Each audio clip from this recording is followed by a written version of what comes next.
Yeah, hi, I'm Paul, that's paularcher.com. I've got a little technique here for you, which is great. It's called Don't Double the Talk. Don't double the talk. And it's aimed at sales managers and sales coaches.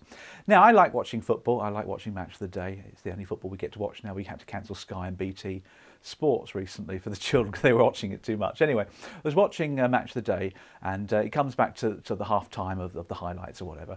And you go back to the studio, don't you? And there you've got four people, all experts, of course. Gary Lineker is really good. He's kind of orchestrating the whole thing. But there you've got Mark Lawrenson. Mark Lawrenson always has a word or two of wisdom about the match. He's quite astute, actually.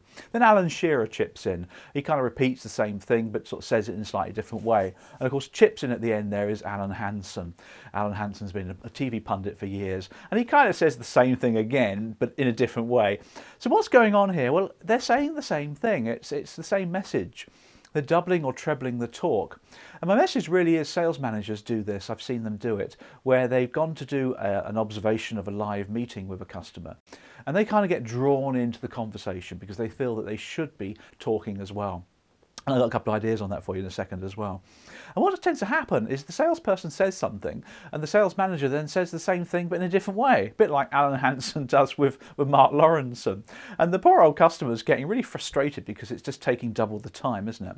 So the tips really for sales managers and coaches, if you are going to do some observations, first of all, don't interrupt. Be introduced, of course, in a certain way, but don't interrupt, don't get dragged into the conversation because you will just double the talk.